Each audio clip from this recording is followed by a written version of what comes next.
Hello everyone, this is Persephone, and I decided to start making a series of videos that are going to make an impact in the digital sex industry. The reason for that is because I like making people who hate me more, and also because there is actually zero info that helps you make money. I'm talking about the parasitic industry that teaches desperate people supposedly how to make money, and in reality they just profit taking your money and you won't make a dime with their incomplete advice. Their advice is like something between total bullshit and just omitting all the important information. So today we're going to start by tackling Niteflirt. And before you say who the hell are you and why should we care, I made a video quite some time ago that I said I'm winning awards on Niteflirt, and the pinned comment is a screenshot from inside my account with my awards. So you can see if I'm truthful or not, and also you can follow my advice, and when you make the first 5,000, you can come back in the comments and thank me.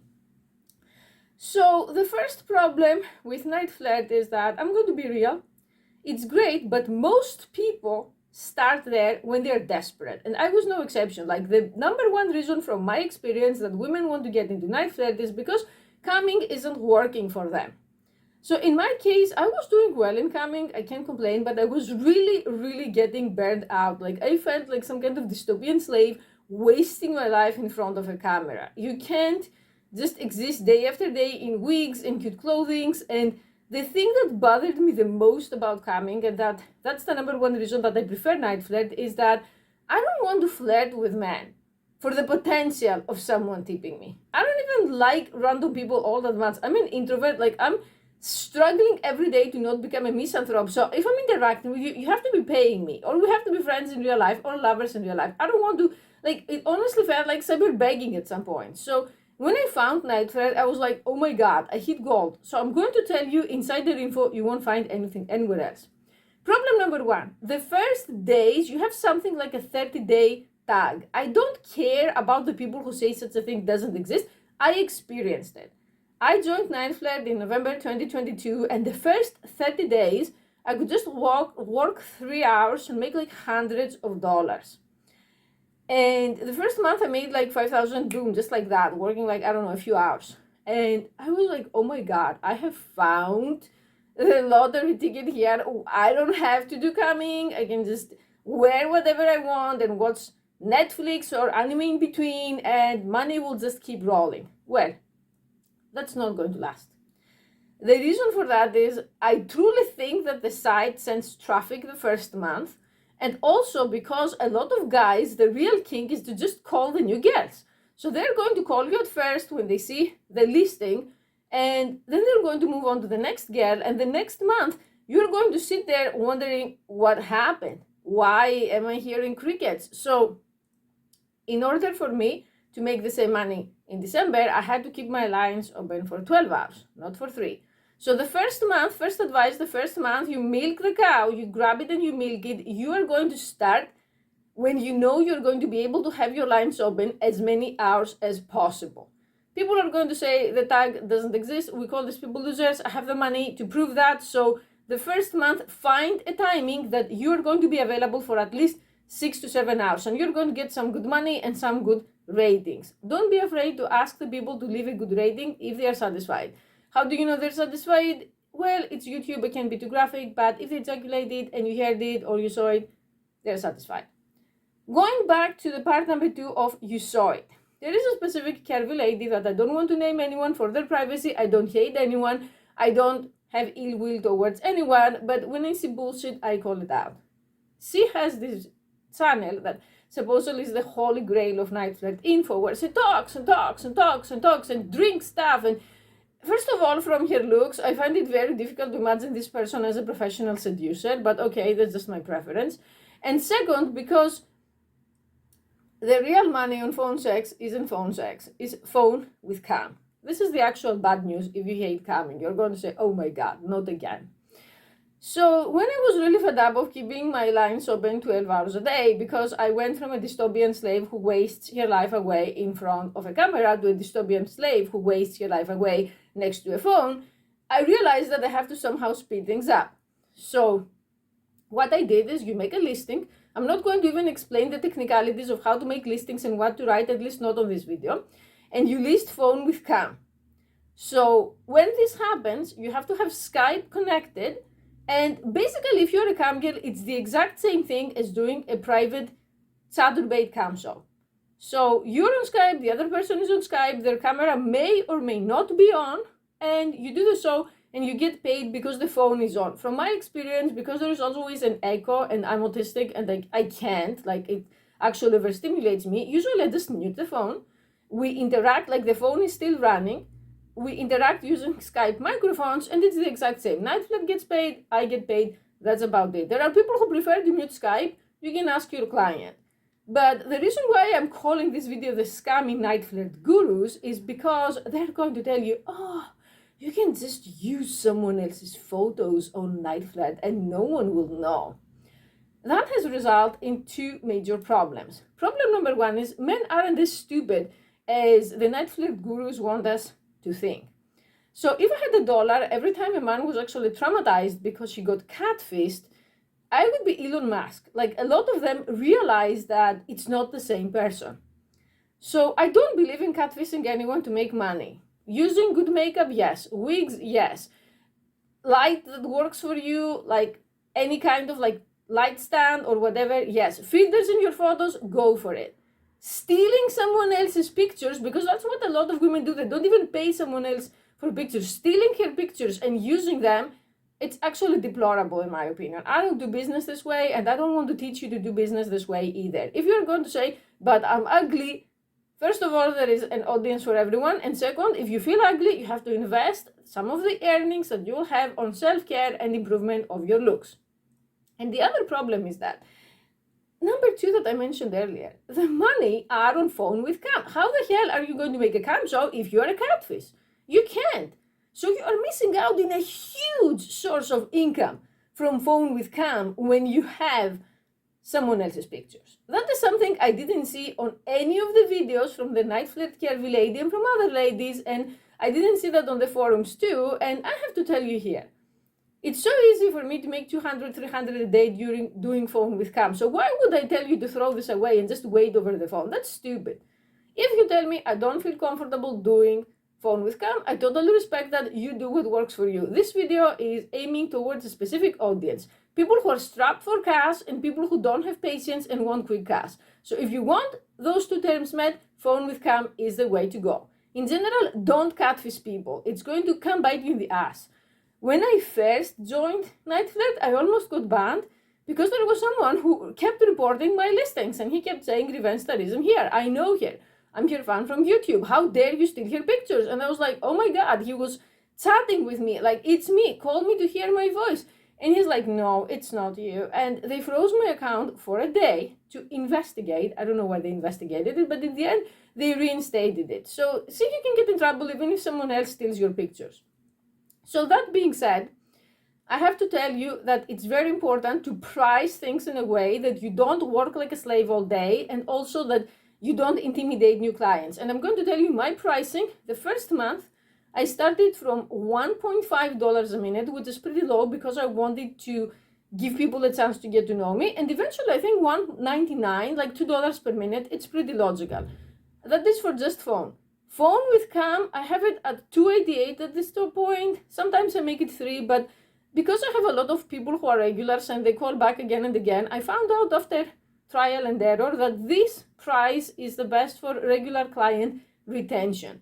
I also want to advise you that if you put a price that is 1.5 or 99 cents or whatever you want that is less than 170, please, for your sanity, make it clear that this is temporary. You can say it's a get to know me, the new girl in town for the first 30 days. So call now, the price is going to rise up. I didn't do that, and then every Braden, Jaden, and Caden was whining on my DMs saying, Mistress, why? Why did the price go to $2 a minute, Mistress? I'm broke, I'm an addict, help me. And then I had to block them because we live in dystopian capitalism, you have to do what you have to do, and they don't do free charity. So learn from my lesson, just add it in your listing and saying 30 days special discount for 1.5 or for 120 or for 99. That's it. After the 30 days, it's going to go up. Because I'm telling you, they can be extremely needy, like you have no idea. Another thing that you need to know is that from my experience, the site doesn't ban people. Like, maybe they do, but all the people I reported are still there, or they make fake accounts to come back and harass me. There is a specific guy that I mentioned on my video, my 5 craziest Niteflirt clients, that I recommend watching to get an idea of some of the less than sane people you will encounter. That person has been harassing women from fake accounts since 2001. And we have 2024 when I make this video, so you understand that he has been reported thousands of times. Okay, he's relatively harmless, but then again, it's over 2 decades. He should have been gone, and he's still there. So be prepared to use the block button if you feel that the person is harassing you. Also, a lot of kinks that they are allowed on many vids are not allowed on Niteflirt. So people searching for their mommy, people who want p-fetties, people who want, I don't know, to pretend that you're their mom, who left them for the dog, and all of the other things that they are like welcomed on many vids, or people discussing specific one-time medical procedures like castration. Don't engage in those on Niteflirt, because they don't ban the members, but they ban creators pretty fast. So you're going to do things according to the site rules because we played safe to get the money. Okay, if you want to take a risk and do it, be my guest. I believe in long-term retention and increasing your income every month, and not just going to take huge risks. I mean, and at the end of the day, if there is someone that you want this much, direct them to many vids. Find a way to say, hey, I have another place where I do it. We can do it there. Because there are people whose king is actually to get the model banned or the flirt banned, and they're going to try to bait you into admitting that you want to do that on a chat, and then take screenshots and send it to Niteflirt, and then you're going to be gone. Another thing, because I have to tell you that I don't believe in female solidarity. I've been a victim of horrific abuse of all kinds: financial, technological, sexual, emotional, physical, and the things that women did to me, they're 100 times worse than the things men did to me. And I also don't believe in sex worker solidarity. For me, this is an act of rebellion against the know-it-alls, and I'm going to help you because I'm in a good place. But in general, I don't believe that other women are going to help you, especially other sex workers. So I would advise avoiding the Niteflirt forum. I've never seen more catty, toxic, competitive, and nasty sex workers in that place, in any online space, than in that forum. Of course, I'm not saying that everyone is this way, and again, I don't hate anyone, just my observation. Because I used to read in that forum until I got mental poisoning, that every time a new person joins and she starts asking questions, she gets so many rude and catty remarks there. So I would say, if you want information, just lurk there, don't post anything, don't make yourself known. There are some people there that they're really not good people. And also because I had a client that he had done all forms like of encounters with sex workers, like he has been with strippers, he has been with escorts, he has been to massage parlors, he has been with cam girls. If you can think of it, he has done it. And when I was first starting, he told me, I've never seen more jaded women than the women who have been on Niteflirt for 10 to 20 years. And I was like, come on, I mean, how bad can it be? You are by the phone. And he's like, they are the most jaded, the most bitter. 2 years later, I know why. This thing, like, if you let it affect you, it has a thing of like eroding your brain. And the one thing that gives you huge trust issues, if you don't already have them, is that there is a huge category of people who just like talk badly about their wife. They want you to talk badly about their wife. And this is something that personally I don't enjoy doing. Like, it's different to say that, oh, my wife is next door and I want to be not in secret, which again, not my thing, but okay. Like, it's one of the things that I'm neutral towards. And it's different to start saying, I wish you were my wife, I want to marry you, she's so horrible, so you're so amazing. Like, this is wife, like trash talk. It's going to be a lot there, at least from my experience. The worst case that I've ever encountered was a guy that he wanted to do some long show. And he said it was his birthday and he wanted to treat himself, like, fine, okay. And then he was talking badly about his wife. And I asked, like, since it's your birthday today, what is your wife? And he said that his wife is taking their 2 young sons out all day to give him space to rest. And she's going to shop and she's going to, like, make dinner and have a party to invite his friends only. And she just gives him space and he's going to use it to pay cam girls and phone sex operators behind her back. And that really rubbed me off the wrong way. And when I asked, okay, and what are you going to do to thank her for all of her effort? Like, aren't you going to get her at least flowers or something? He was like, what? No, why do you have to do that? So it makes you kind of like, I'm not going to say paranoid schizophrenic, although personally I have kind of a mild persecution mania, that you start thinking, so I'm going to get married and my husband could be one of these guys. Like, for me, it really taught me that relationships don't have permanence. But these are topics for different videos. I don't want to go into the psychological thing. I would say trust yourself and your judgment over anyone else giving you advice about Niteflirt. And that includes me too. It can be a great place. You can make a lot of money. You can pay your bills and save up much faster than coming. And like I said, for me, there is not even a wasted second. You get paid by the minute. So that for me always makes it better than coming, because I don't have to flirt with anyone. If you flirt with me, you pay me. The other thing about Niteflirt that it really surprised me, at least, is if you do femdom or if you're into the kinky stuff, a lot of these guys will not want to just do it and get off. And there are going to be people that they're going to want many different things, many different fetishes, and I'm going to share with you, to not make this video too long, it's already 16 minutes, the number one complaint that I get from my clients and how to avoid doing that. Thing number one is that if it's something that you have never heard of, it's better to be honest, from my experience, rather than to pretend to know it, and then this person, like usually their entire life revolves around that fetish. They are addicts. So if you pretend to know it, to just bluff, it's going to backfire. So what you're going to have to do is, it's okay to tell them, I haven't done it, but I would love to explore it with you. I learned some things this way that you wouldn't know. And if they say no, it's fine. At least you avoid getting a bad rating. And thing number two is that always play along, but ask for information. So when someone will call you and they will ask one question that you're going to think, why the hell would anyone even think to call me about that? It's because they want a specific answer. Like, for example, have you ever thought about cuckolding your boyfriend? Yes. Are you wearing white panties right now? Yes. Would you want to pretend that you're my mom who ran off with a dog? Okay, you're not going to say yes. This is against the rules, but you know what I'm talking about. So you start with a yes, and then you have to become good at analyzing people. I recommend watching videos about psychology, watching videos about how to win friends and influence people. Like, that's a book, but there are also videos with this title and this content. And most of all, avoid scripts. I'm telling you, most of these men have been there for 10 years, 20 years. If you buy a script from Etsy or somewhere else and try to read it, they're going to see right through it. They're going to give you a horrible rating because most of them are petty, and they will never come back. You're going to achieve more with trial and error than with eating food someone else chewed and threw up on Etsy. Like, sorry, that sounds disgusting, but that's what it is. And avoid our come here problems. Another horrible subreddit. Every time I post it there are some good people who give advice, but there is always at least one catty, know-it-all, nobody that I can tell she has a huge chip on her shoulders and she's going to insult me. And these people are saying, how dare you ask a question and you call yourself an experienced flirt? Well, I became experienced by also asking, by trying, by experimenting, and by not being like some kind of I'm above you, stupid bitch.